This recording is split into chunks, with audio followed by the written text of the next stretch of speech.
Hi, this is Monty with another can-do moment. Today I'm going to talk about two things. First, set the hatch on my 2025 Armada so it doesn't hit the garage. And then after that, I'll talk about the myQ system to open the garage door and close it. I've had problems with that in the past and I've got it solved, so I'll tell you what I did there. So first thing, when this thing opens, it hits some resistance, it'll stop. But you don't want to set it in the garage, because once it starts down here, if it doesn't set, it wants to open again, and I'll tell you, it goes up with so much force I can't hardly hold it down. So it would damage something on the car. So what we do is we open it, and you have a button here. Stop that about where you want it. That'd be real good for me. I'm fine with that. And I'm not going to try to set it here in case it doesn't set. It really becomes a problem. So we're looking at about 68 inches. Now I'll back the car out and we'll set it out on the drive.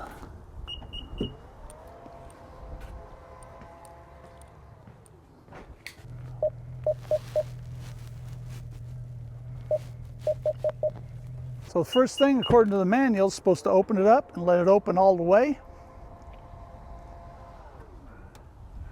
Now bring it down to where you want it.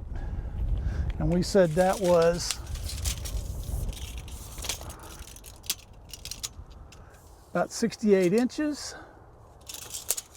Let's see here.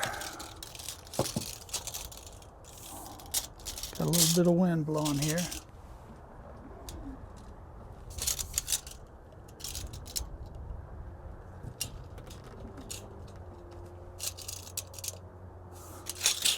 Going to be about it right there.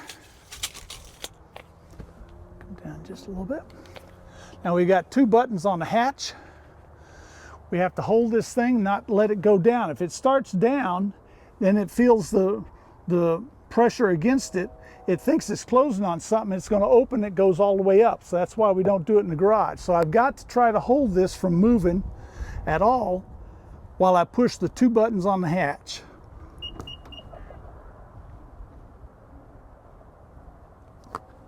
Well, that didn't do it. Didn't do it.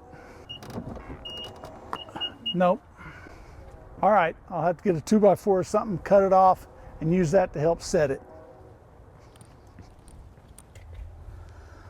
Well, I wish I had something that was exactly 68 inches. I don't have anything. Okay.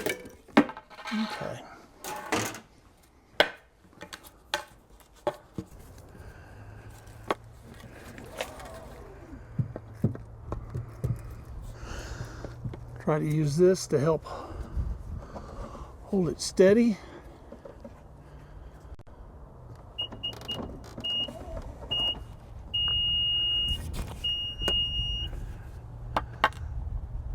You think that worked? I think it's a little too high. We're going to have to try that again.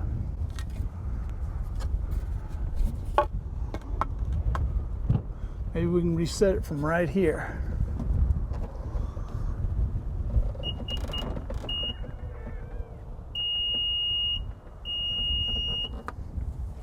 That's it. So that's exactly where I've got it. Maybe just a half an inch higher than it should be. We'll put it down. We'll pull in and see how it does. All right, here we go. We're going to try it. I think this is going to be really close, probably closer than I want. We'll see what happens.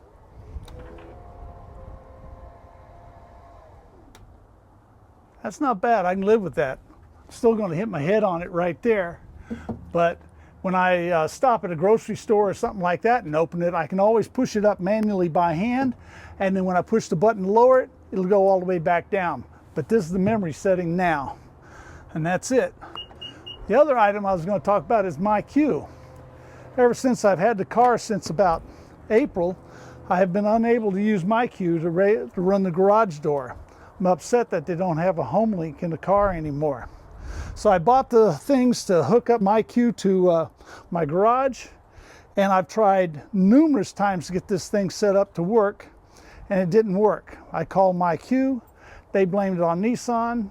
I talked to Nissan, they blamed it on myQ. They both blamed it on my Wi-Fi setup, and I have a strong signal, so I know that's not it. But I got a notice about a recall this week.